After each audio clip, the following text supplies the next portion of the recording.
Hey tribe, it's Tanya. I wanted to talk about my cancer journey, which was almost 18 years ago. At the end of March, I'll be celebrating 18 years cancer free, which is mind blowing to me, honestly. I am, I, Hello, Tara. So I'm talking a little bit about the mindset I had when I went through my cancer journey, which was almost 18 years ago. It will be 18 years the end of March.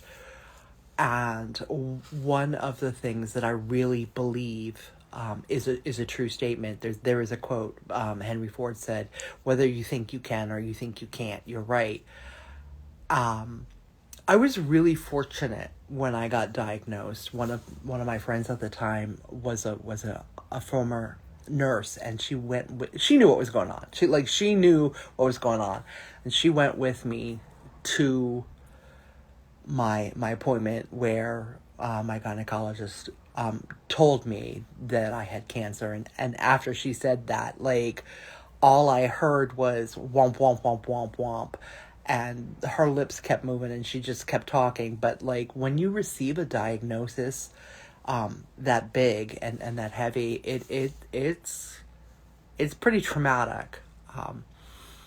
When we got back to her house, she sat me down on the couch and she's like, "Listen, you have every right to be upset. You can go ahead and, question God and be mad and do all of those things. But your pity party is only allowed to be for today, because tomorrow you're going to wake up and you're going to kick cancer's ass." And having a support network like that, I believe, is imperative to your cancer journey, right? I think you need to have the right mindset. So mind, body, spirit. You have to have some sort of connection to God, the universe, spirit, whatever you want to refer to it in that regards, right? And for me, the mindset piece was very simple. Every day when I woke up, I visualized that I was putting on a pair of Wonder Woman's underwear, because to me, Wonder Woman never dies, right? She's eternal and strong enough to overcome anything. So even on the hardest days, right, that was the one consistent thing that I did the entire year, because my cancer journey was about a year long, from diagnosis date until they released me back into the wilds, because that's really what it feels like. When you are dealing with something like that, you're sort of in a tunnel and you really can't see beyond it. I couldn't envision a life after cancer, although I highly recommend that you do. That you spend time focusing on what you're going to do, where you're going to go afterwards. But if you have the strength to do some of those things during it, you absolutely should be doing it, right? Because quality of life is super important. My oncologist gave me a 5% chance of survival, and I said no.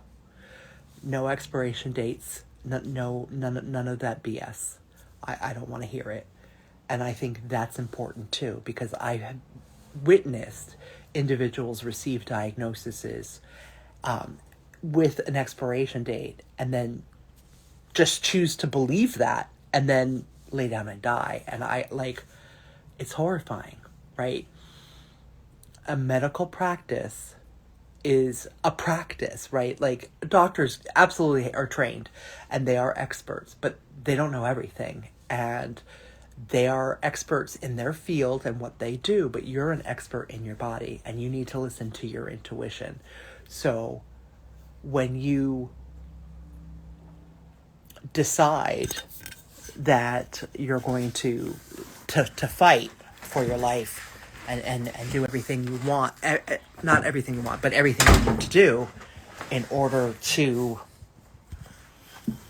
not just survive, but thrive through your cancer diagnosis, I think that there are things that you have to do in order to do that. And what I did was I created what I called a holistic wellness blueprint, right? So, getting my mind right, getting my support network. So friends, family, and your medical team need to be all cohesive. They all need to be on the same page, right? And then of course, I added things like Reiki, which is energetic healing, aromatherapy, flower essences, sound healing, crystals, grounding, like walking barefoot on the earth, grounding or earthing, where you release your ions, the negative charge and the positive charge, like that kind of stuff. Forest bathing, things like that, right? Like I consider that actually part of my treatment. And for me, it was very important that my oncologist was on board with what I was doing outside of his recommended treatment plan, which was surgery, radiation, and chemotherapy. He actually called it a chemotherapy radiation sandwich, and I looked at him and said, I'd rather have the tuna fish sandwich. Like, it doesn't sound pleasant at all. The chemotherapy that they gave me or prescribed me was cisplatin, and it was so toxic that they had to give me something called rescue drugs before, during, and after. I had never heard of that before. And because of that, my chemotherapy was inpatient. So I went inpatient, and I spent 4 days in the hospital once a month for 6 months. We did 3 months, and then we took a little break, and then we did 5.5 weeks of radiation, and then we went back in and we did 3 more months of chemotherapy. It was super challenging. But I decided on all of those holistic wellness modalities because I felt called to them. I used my intuition to decide what I was going to add to it, because I used my intuition to know that I needed to go to the doctor, right? Like a lot of cancer symptoms are very subtle, and they're not over, and it's kind of hard to keep track of it, especially when you're living in the craziness of the world right now, right? Like there's so much going on that it's kind of hard to notice when your body starts doing something different, but you need to be aware of what that is.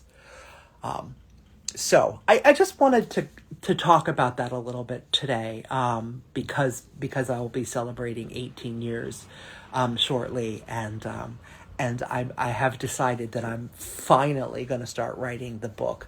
The working title right now is How I Kicked Cancer's Ass. So I hope that by putting it all in writing, that I can help other individuals that are navigating a cancer diagnosis make choices, better choices for themselves, and understand a little bit about what could possibly occur during their treatments, because it's different. Everybody has different reactions to the drugs. Everybody has different symptoms. Everybody has different kinds of cancer, right? I was super rare kind of cancer. Less than 5% of people that get uterine cancer have this kind of cancer, or maybe it was 2%. I don't even remember. It was a while ago. So I'm a go, but I wanted to talk about that for a few minutes. So thank you, and you all have a beautiful day.